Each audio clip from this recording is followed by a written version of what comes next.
Meron pa bang gumagawa ng kalesa o nagsashine ng sapatos? Mga hanap buhay na kung kailan lang bahagi ng ating buhay.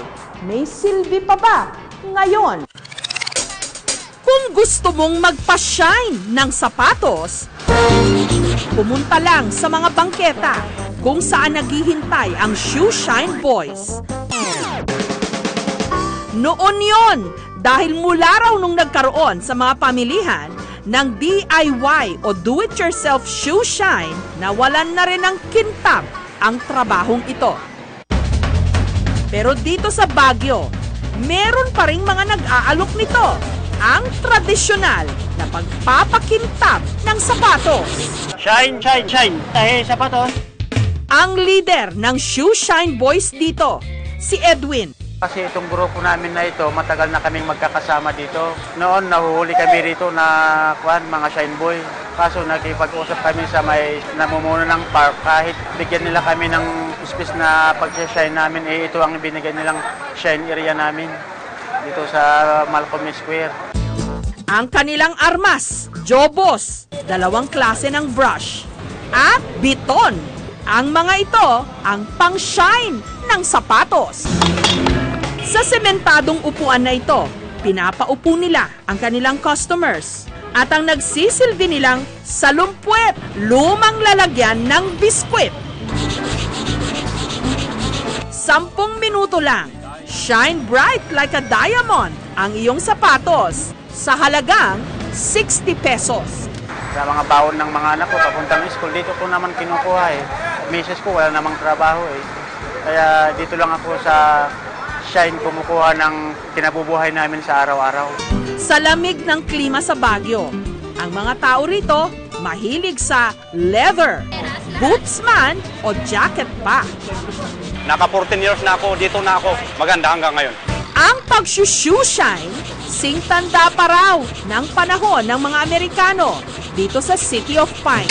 Marami raw kasing mga sundalong nakadestino rito noon. Mga sundalong nakabota. Kaya maya't maya, kailangan nila ang mga itong ipa-shine. Mga nagbabakasyon sundalo, doon sila tumatambay, siyempre sa mga establishment, nandun din yung mga shoe shine boys. Sa bowling alley namang ito, dito sa Pampanga, natagpuan ang isang racket na bibihira na ngayon. Ang mga mano-manong nag-aayos ng duck pins. Kapansin-pansin kung saan inilalagay ang mga pin. Parang may mga paang nakatago. Mga paanga ng mga nakatokang magtayo at mag-alis ng mga natumbang bowling pins. Ito po ang pwesto namin lagi. Kumita nakaupo kaming ganyan, sumisilip kaming ganyan para makita namin yung paparating na bola. Ito po yung net na nagsisilbing protection namin dito para pag may tumatasik na pin, dito tatama at babagsak na lang dito. Kwento ni Rod, kadalasang umaabot ng 4 na oras ang kanilang pagtambay sa likod ng mga bowling alley. At dahil hindi aircon ang lugar, ang mga tigabantay rito laging pawisan. Kaya lang medyo pagminsan naiirita ka dahil sa pagyuko, tayo, ganyan. Second player, 6 blocks. Pero para iwas buryong, idinadaan na lang daw nila ito sa chikahan. Kung nakasilip kami, may mga butas doon. Kaya kahit nagkukwentuhan kami, alam namin, tsaka nabibilang namin yung bolang dumarating. Pati mga nakakalat na pin, naalis namin. Sa trabahong ito, kumikita sila ng 150 pesos kada araw. Pero okay na rin daw, basta't may hanap buhay. Minsan, may customer na namamali. Minsan, nag-aapat sila ng bola. Doon nagtitimula yung disgrasya na tinatamaan kami. Sa umpisa lang naman po mahirap eh. Tapos pag nasanay ka na, parang naglalaro na lang kami doon sa likod. Kung compare doon sa makabago, mas mahal siya. Affordable, tayo ng masa, sabi nga. Yung tao, kahit mainit siya, siguro na rin sa kanila, yung iba gusto nila yung pinapawisan. Samantala, kung ang fresh milk ngayon nakabote, alam nyo bang nung unang panahon, idinideliver ito fresh ng mga tinatawag na milkmaid o lechero. Dito sa itinuturing na Milk Capital of the Philippines, ang Nueva Ecija, hanggang ngayon, meron pa ring mga lechero. Gatas po! Te, gatas po! Katulad ni Aling Mercy, alas 4 pa lang daw ng umaga. Kayod kalabaw sila ng kanyang mister na si Mang Soilano. Halos 1 oras daw tumatagal ang pagkuha nila ng gatas.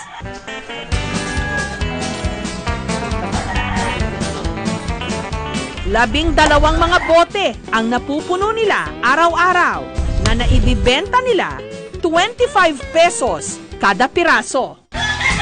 At pagpatak ng alas 6 ng umaga, inilalako na nila ang mga ito. Gatas po! Gatas nyo! Sa Isidro pa ako, pumunta dito, bibili ng gatas sa apo ko. Every other day ako bumibili sa kanya. Gusto kasi ito ng mga bata dahil sariwa siya. Bila po isa. Sarap. Malinis siyang magbumatas bago niya gatasan. Hinugasan mo na yung kalabaw. Kasi nakikita kasi paggatas niya, kaya alam ko eh. Bagamat hindi kalakihan ang kita, itinutuloy pa rin ang mag-asawa ang gawaing ito. Lalo pat pakaunti na raw ng pakaunti ang mga nag-aalaga ng kalabaw sa kanilang lugar para sa gatas. Wala naman kaming alam na ibang hanap buhay kung hindi sa bukid. Tapos, yung kalabaw, mas mabilis dumami. Tapos, may kita kasi kami sa gatas ng kalabaw. Tapos, yung anak po, pwede mo pa siyang ibenta. Another pang dagdag sa mga tuition ng mga anak namin. Panggastusin sa araw-araw. 18th century, ipinakilala ng mga Kastila sa Pilipinas ang kalesa. Status symbol nga raw ito noon. Mga ilustrado o yung mga mayayaman lang ang may ganitong uri ng sasakyan.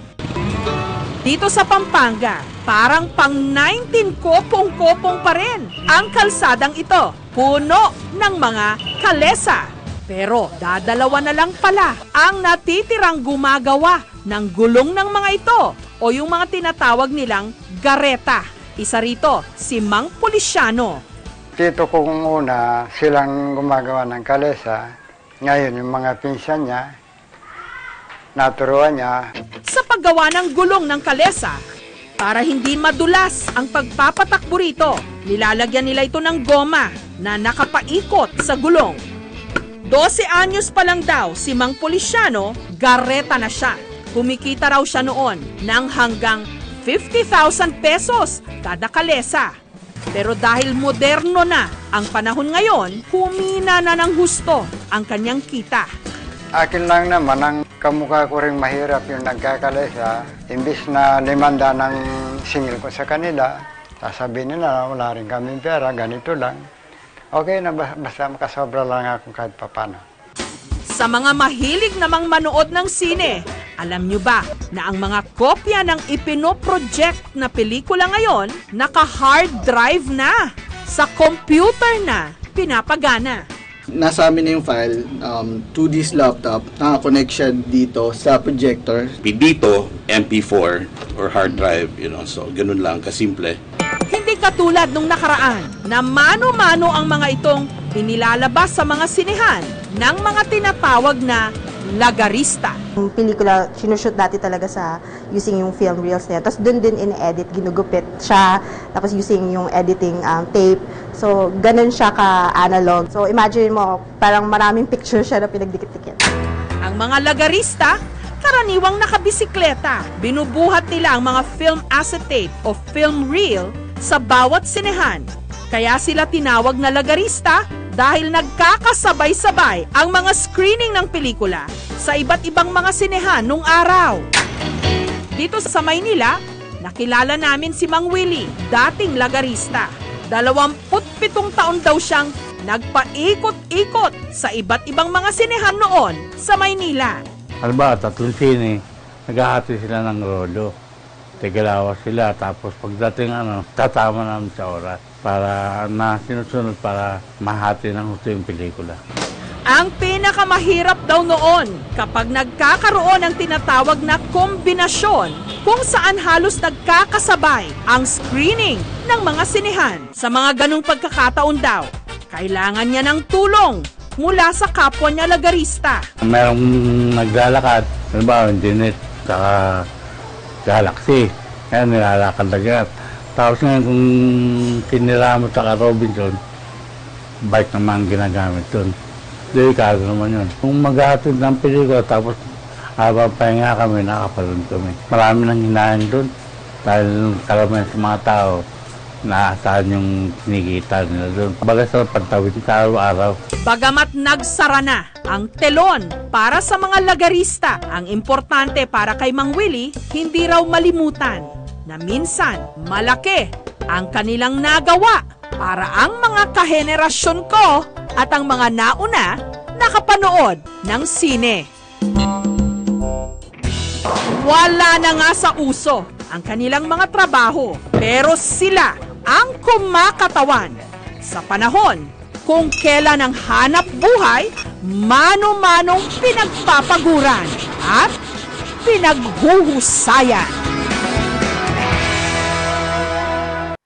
Thank you for watching, mga kapuso. Kung nagustuhan niyo po ang videong ito, subscribe na sa GMA Public Affairs YouTube channel and don't forget to hit the bell button for our latest updates.